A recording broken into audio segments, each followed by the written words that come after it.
പാകിസ്ഥാനിൽ national security committee meeting നടന്നു.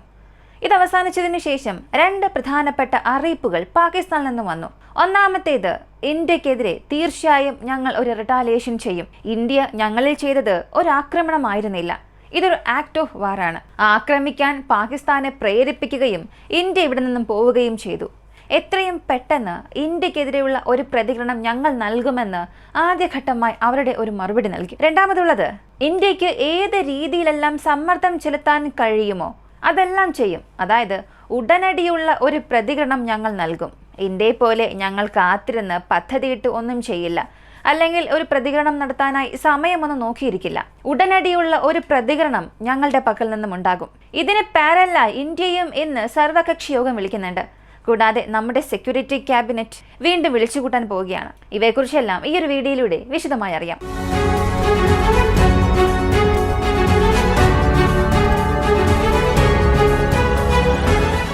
പാകിസ്ഥാന്റെ നാഷണൽ സെക്യൂരിറ്റി കൗൺസിലിന്റെ അടിയന്തര മന്ത്രിസഭാ യോഗം പാകിസ്ഥാനിൽ നടന്നു. ഈ ഓപ്പറേഷൻ സിന്ധൂർ ലോഞ്ച് ചെയ്തതിനു ശേഷം വല്ലാത്തൊരു പിരിമുറുക്കമായിരുന്നു ഈ 2 രാജ്യങ്ങൾക്കിടയിലും ഉണ്ടായിരുന്നത്. പ്രത്യേകം പറയണമെങ്കിൽ അതിർത്തിയോട് ചേർന്ന ജമ്മു കാശ്മീർ പ്രദേശം. പാകിസ്ഥാന്റെ ഡിഫൻസ് മിനിസ്റ്റർ, പാകിസ്ഥാന്റെ ISI ചീഫ്, അവരുടെ നാഷണൽ സെക്യൂരിറ്റി അഡ്വൈസർ, ഇവരെല്ലാവരും ഈ മീറ്റിംഗിൽ പങ്കെടുത്തു.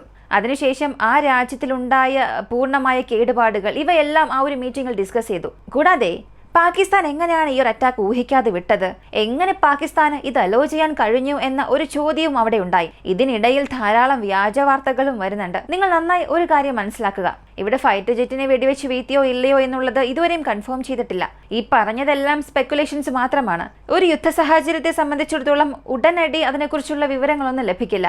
അത് സംബന്ധിക്കുന്ന വീഡിയോസും ലഭിച്ചിട്ടില്ല. ചില ഇമേജസ് മാത്രമാണ് ഓൺലൈനിൽ സർക്കുലേറ്റ് ആകുന്നത്. അപ്പോൾ ഈ പാകിസ്ഥാന്റെ ഒഫീഷ്യൽ മീറ്റിംഗ് അവസാനിച്ചതിന് ശേഷം 2 ഫൈറ്റർ ജെറ്റിനെ ഞങ്ങൾ വെടിവെച്ച് വീഴ്ത്തി എന്ന ഒരു ക്ലെയിം നടത്തി. ഇപ്പോൾ ഇവർ ഈ പറയുന്ന എണ്ണം അനുസരിച്ച് നോക്കിയാൽ നമ്മുടെ ഇന്ത്യയുടെ ഓപ്പറേഷൻ സിന്ധൂർ അവസാനിച്ചപ്പോൾ അവർ നൽകിയ ഒരു റെസ്പോൺസ് അനുസരിച്ച് 5 വിമാനങ്ങളെ വെടിവെച്ച് വീഴ്ത്തി എന്നാണ് പറഞ്ഞത്. എന്നാൽ പിന്നീട് ആ എണ്ണം 6ലേക്ക് പോയി. അവസാനം ഒഫീഷ്യലായി 2-1 നിൽക്കുകയാണ്. എന്നാൽ ഇപ്പോഴും സോഷ്യൽ മീഡിയയിൽ സർക്കുലേറ്റ് ആകുന്നത് പാകിസ്ഥാൻ 5 വിമാനങ്ങളെ വെടിവെച്ച് വീഴ്ത്തി എന്നൊക്കെയാണ്. അപ്പോൾ പാകിസ്ഥാൻ 2 വിമാനങ്ങൾ വെടിവെച്ച് വീഴ്ത്തി എന്ന് അവർ തന്നെ സ്ഥിരീകരിക്കുകയും ചെയ്തു. എന്നാൽ ഇന്ത്യയുടെ പക്കൽ നിന്നും ഒഫീഷ്യൽ കൺഫർമേഷൻ ലഭിച്ചില്ല. ഒരു പക്ഷേ വരും ദിവസങ്ങളിൽ ഇതിന്റെ ഒരു മറുപടി ഇന്ത്യൻ ഗവൺമെന്റിന്റെ ഭാഗത്തു നിന്ന് പ്രതീക്ഷിക്കാം. പാകിസ്ഥാന്റെ സെക്യൂരിറ്റി മീറ്റിംഗ് ഇപ്പോൾ അവസാനിച്ചു. ഇതിനുശേഷം പാകിസ്ഥാൻ ഏത് തരത്തിലുള്ള നടപടികൾ എടുക്കും? കാരണം ഒരു ഭാഗത്ത് അനൗൺസ്മെന്റ്സ് വരുമ്പോൾ മറുവശത്ത് LOCയോട് ചേർന്ന പ്രദേശങ്ങളിൽ അവരുടെ മൂവ്മെന്റ്സും കാണിക്കാൻ തുടങ്ങി. ഇതിന്റെ എല്ലാം തുടക്കമായി ഇപ്പോൾ പാകിസ്ഥാൻ ചെയ്തിരിക്കുന്നത് അതിർത്തിയോട് ചേർന്നുള്ള എല്ലാ ഡിഫൻസ് കോറിഡോഴ്സിലും റഡാർസിന്റെ മൂവ്മെന്റ്സ് ഫുൾ ഫോഴ്സിലേക്ക് മാറ്റിയിട്ടുണ്ട്. LOCയിൽ മാത്രമല്ല, ഇന്റർനാഷണൽ ബോർഡറോട് ചേർന്നുള്ള പ്രദേശങ്ങളിലും പാകിസ്ഥാന്റെ ലോങ് റേഞ്ചുള്ള റഡാർസ്, പ്രധാനമായും TB-77 കാറ്റഗറിയിലുള്ള റഡാർസ്, ഇവയെല്ലാം പ്രധാനപ്പെട്ട ഡിഫൻസ് സോൺസിൽ കൊണ്ടുവന്ന് നിർത്തിയിട്ടുണ്ട്. ഇതിപ്പോ എങ്ങനൊരു സാഹചര്യമാണ് സൃഷ്ടിക്കുന്നതെന്ന് അറിയണ്ടേ? ഫോർവേഡ് ബേസിസിലുള്ള എല്ലാ വിമാനങ്ങളുടെയും ചലനം, അവിടുന്ന് ടേക്ക് ഓഫ് ആകുന്ന വിമാനങ്ങൾ, ടേക്ക് ഓഫ് ആകുന്ന സമയം, ഇവയെല്ലാം പാകിസ്ഥാനെ കൊണ്ട് ഇപ്പോൾ അറിയാൻ സാധിക്കും. മാത്രവുമല്ല, അവരുടെ നൂതന വ്യോമ പ്രതിരോധ സംവിധാനം LOCയിൽ നിന്നും ആ ഒരു കിൽ സോൺ, അതായത് മാക്സിമം കവറേജ്, ഈ നോ എസ്കേപ്പ് സോൺ എന്നൊക്കെ പറയില്ലേ, ഒരു മിസൈൽ അവർ ഫയർ ചെയ്താൽ അതിൽ നിന്നും നമ്മുടെ വിമാനങ്ങളെ കൊണ്ട് രക്ഷപ്പെടാനേ സാധിക്കാത്ത ഒരു സോൺ, ആ സോണിനുള്ളിൽ ഇപ്പോൾ അത് കൊണ്ടുവന്ന് നിർത്തിയിട്ടുണ്ട്. പാകിസ്ഥാനും അപ്പോൾ ഇന്ത്യയെ പോലെ തന്നെ ഏതോ ഒരു കാര്യത്തിനും തയ്യാറായിക്കൊണ്ടിരിക്കുകയാണ്. എന്നാൽ അവർ തയ്യാറായിക്കൊണ്ടിരിക്കുന്നു ഇല്ല, ഇതൊക്കെ അടുത്ത ഘട്ടം. ജമ്മു കാശ്മീരിൽ കുപ്വാര, ബരമുള്ള, ബണ്ടിപ്പോറ, പൂഞ്ച്, രാജോരി, കാർഗിൽ, ഇങ്ങനെ 8-ലധികം സ്ഥലങ്ങളിൽ, മൊത്തത്തിൽ ഒരു 15 സ്ഥലങ്ങളിലധികം ഈ ആർട്ടിലറി സ്ട്രൈക്ക് പാകിസ്ഥാൻ ചെയ്യാൻ തുടങ്ങിയിട്ടുണ്ട്. പാകിസ്ഥാൻ ചെയ്യുന്ന ആർട്ടിലറി സ്ട്രൈക്കിൽ അവിടെയുള്ള ഒരുപാട് സിവിലിയൻ ഇൻഫ്രാസ്ട്രക്ചേഴ്സ് ബാധിക്കപ്പെട്ടിട്ടുണ്ട്. 10 പേരോളം മരിച്ചതായും പറയുന്നുണ്ട്. ഇന്ത്യയുടെ ആർമഡ് ഫോഴ്സസിനെ സംബന്ധിച്ച് അവരിതിന് ഒരുപാട് സ്ഥലങ്ങളിൽ റിട്ടാലിയേഷൻ നൽകുന്നുമുണ്ട്. വീണ്ടും ജമ്മു കാശ്മീർ ഒരു വലിയ ഹോട്ട്സ്പോട്ടായി മാറാൻ തുടങ്ങിയിട്ടുണ്ട്. ജമ്മു കാശ്മീരിനെ കുറിച്ച് പാകിസ്ഥാൻ മീഡിയാസ് ഇപ്പോൾ വലിയ രീതിയിൽ സംസാരിക്കുന്നുണ്ട്. വീണ്ടും ലൈംലൈറ്റിലേക്ക് വന്നു, കാശ്മീരിനെ ഇന്ത്യ തിരികെ കൊണ്ടുവന്നു എന്നൊക്കെ. തുറന്നു പറയണമെങ്കിൽ കാശ്മീർ എന്ന കാര്യം പാകിസ്ഥാൻ അല്ലാതെ മറ്റാരും വലിയ കാര്യത്തിൽ സംസാരിക്കില്ല. ഈ ലോകമെമ്പാടുമുള്ള വാർത്തകൾ, ഇങ്ങനെയുള്ള വാർ അപ്ഡേറ്റ്സ് ഒക്കെ ഡെയിലി ഫോളോ ചെയ്യുന്നവർക്കാണെങ്കിൽ ഇതിനെക്കുറിച്ച് അറിയാം. കാശ്മീർ എന്ന ആ ഒരു വാക്ക്, ആ ഒരു ടോപ്പിക്കിനെ പാകിസ്ഥാൻ കയ്യിലെടുക്കാത്തത് വരെയും പുറത്ത് അങ്ങനെ ഒരു പേര് പോലും വരില്ല. കാരണം അതിന്റെ ടൈമൊക്കെ എക്സ്പയർ ആയി. എത്ര ദിവസത്തേക്ക് കാശ്മീരിനെ കുറിച്ചൊക്കെ സംസാരിക്കാൻ കഴിയും? പാകിസ്ഥാൻ മാത്രമാണ് പ്രശ്നം, അവർ മാത്രമാണ് അതിനെക്കുറിച്ച് സംസാരിക്കുന്നത്. എന്നാൽ വീണ്ടും പാകിസ്ഥാൻ എന്ന ഒരു പ്രശ്നം വളർന്നു വരുമ്പോൾ കൂടെ തന്നെ അവർ കാശ്മീർ എന്ന പ്രശ്നത്തെയും കൂടെ കൊണ്ടുവരുന്നുണ്ട്. എന്നിട്ട് ഇത് UN സഭയിലേക്കും കൊണ്ടുപോകും. ഇത് പാകിസ്ഥാന്റെ ഒരു ഗെയിം തന്നെയാണ്. അടുത്തിനി ഇന്ത്യയിൽ ഇപ്പോൾ എന്താണ് സംഭവിക്കുന്നത്? ഈ ഒരു അറ്റാക്ക് നടന്ന് അവസാനിച്ചതിന് ശേഷം 3 സേനകളുടെയും കമാൻഡോസ് ഇതിനെക്കുറിച്ചുള്ള വിവരങ്ങൾ ഡിഫൻസ് സെക്രട്ടറിയോട് പറയണം. അതിനുശേഷം ഡിഫൻസ് മിനിസ്റ്റർക്ക് ഇൻഫർമേഷൻ പാസ് ചെയ്ത് ഇവർ എല്ലാവരും പ്രൈം മിനിസ്റ്റർക്ക് ഇതിനെക്കുറിച്ചുള്ള ഒരു ബ്രീഫിംഗ് നൽകണം. ഇങ്ങനെയൊക്കെയാണ് സംഭവിച്ചത്, ഇങ്ങനെയൊക്കെ ചെയ്തു എന്നൊക്കെ. ഇതാണ് ഒഫീഷ്യൽ പ്രോട്ടോകോൾ. ഇതിന്റെ സ്റ്റേജ് 1 അനുസരിച്ച് ഇന്ത്യയുടെ പ്രതിരോധ മന്ത്രിയും ഇന്ത്യയുടെ നാഷണൽ സെക്യൂരിറ്റി അഡ്വൈസർ അച്യുത് ഡോവാലും ഇങ്ങനെയുള്ള സാഹചര്യം എല്ലാം പ്രധാനമന്ത്രി നരേന്ദ്രമോദിയോട് ബ്രീഫ് ചെയ്തു. ഇതിനുശേഷം പ്രധാനമന്ത്രി ഇന്ത്യയുടെ പ്രസിഡന്റായ ദ്രൗപദി അമ്മയോട് ഇതിനെക്കുറിച്ചെല്ലാം വിശദമായി പറഞ്ഞു. അപ്പോൾ ഒഫീഷ്യൽ പ്രോട്ടോകോൾസ് എല്ലാം ഇവിടെ സ്റ്റെപ്പ് ബൈ സ്റ്റെപ്പ് നടന്നുകൊണ്ടിരിക്കുമ്പോൾ ഇന്ന് വീണ്ടും വളരെ അടിയന്തരമായ സർവകക്ഷി യോഗം വിളിച്ചു ചേർക്കുകയാണ്. ഈ യോഗത്തിൽ 2 സാധ്യതകളാണ് പറയുന്നത്. ഒന്നാമത്തേത്, ഇപ്പോൾ സംഭവിച്ചിരിക്കുന്ന ഈ ഒരു ആക്രമണം ബ്രീഫ് ചെയ്തിട്ട് ഇതിന് ഒരു സപ്പോർട്ട് ചോദിക്കുക.